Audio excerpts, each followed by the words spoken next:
Sajak Kerwanci, karya Dipa Galukpurba. Ieu sajak ditulis pikeun mapag balebat anyar. Balebat nu rembeuy harepan,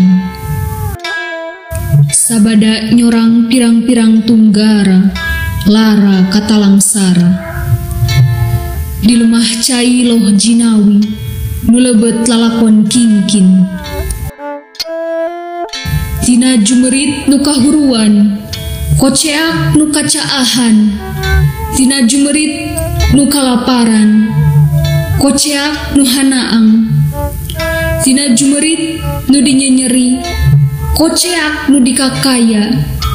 Haling aling-aling nu mindingan karungsing, dagening tiis cempling, teu bisa nyinggraikeun lalangse eling.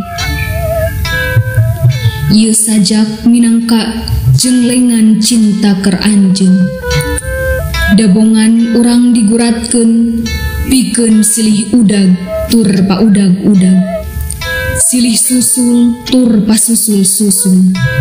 Sakapeung lempang bebarengan, silih tetep binarung geugeut, najan urang henteu kungsi paheut. Naha atuh anjeun teh mindeng ngapilainkeun, naha anjeun tara ngaliuk mangsa ngajaul ka jauhna. Basa anjeun beuki jauh ninggalkeun, aya timburu yang karuk ngarumukan kalbu. Dabungan anjeun sigeun pilih kasih, najan sabenerna hate banget yakin.